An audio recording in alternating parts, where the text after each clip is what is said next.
राधे राधे। श्री हरिवंश। आइए आज हम बताते हैं कि शरद पूर्णिमा क्यों मनाई जाती है और उसका क्या महत्व है।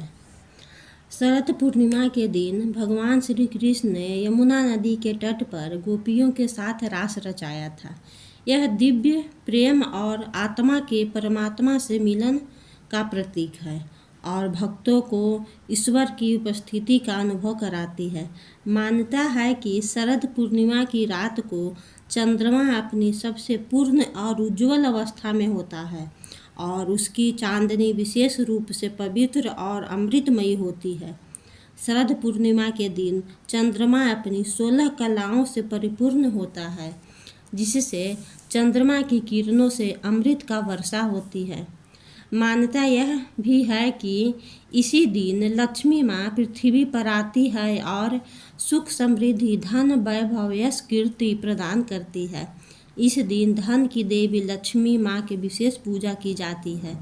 सुबह जल्दी उठकर स्नान करें और एक चौकी पर लक्ष्मी और विष्णु भगवान की प्रतिमा स्थापित करके पूजा का संकल्प लें और शाम को माँ लक्ष्मी की पूजा करके दूध और चावल से खीर बनाकर भोग लगाएं।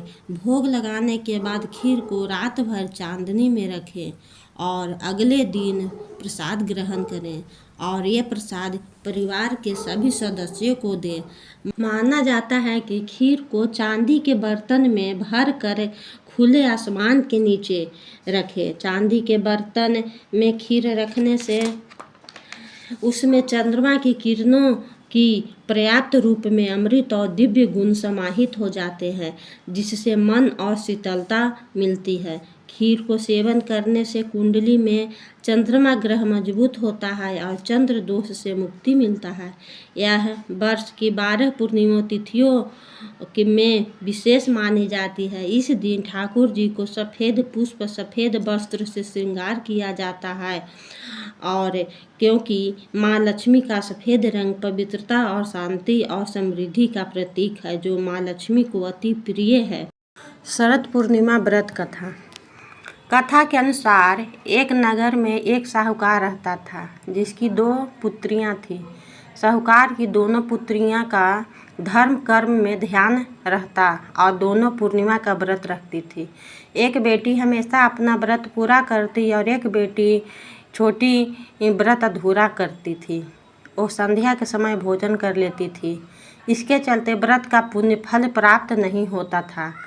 कुछ समय के बाद दोनों की शादी हो गई। शादी के बाद बड़ी बेटी ने स्वस्थ संतानों को जन्म दिया, लेकिन छोटी बेटी की संतानें पैदा होने के बाद मर जाती थी। संतानों के मृत होने से दुखी साहूकार की छोटी बेटी पंडित जी के पास पहुंची। पंडित जी ने कहा कि तुमने व्रत पूर्णिमा हमेशा अधूरा किया, इसीलिए तुम्हारी संतानें जन्म लेते ही मर जाती है। पूर्णिमा का पूरा व्रत विधि पूर्वक करने से तुम्हारी संतानें जीवित रह सकती हैं। पंडित जी की सलाह मानकर उसने फिर से पूर्णिमा का व्रत किया और उसे इस बार पूरे मन से पूरा किया। बाद में उसे एक लड़का पैदा हुआ, लेकिन वो भी कुछ दिनों बाद मर गया। जब वो शोक में बैठी थी तो बड़ी बहन आई। बड़ी बहन ने जैसे ही मृत बच्चों को छुआ, बच्चा रोने लगा। छोटी बहन ने यह देखकर हैरान रह गई और उसने अपनी बड़ी बहन से कहा कि तेरे ही भाग्य और पुण्य से यह जीवित हो गया।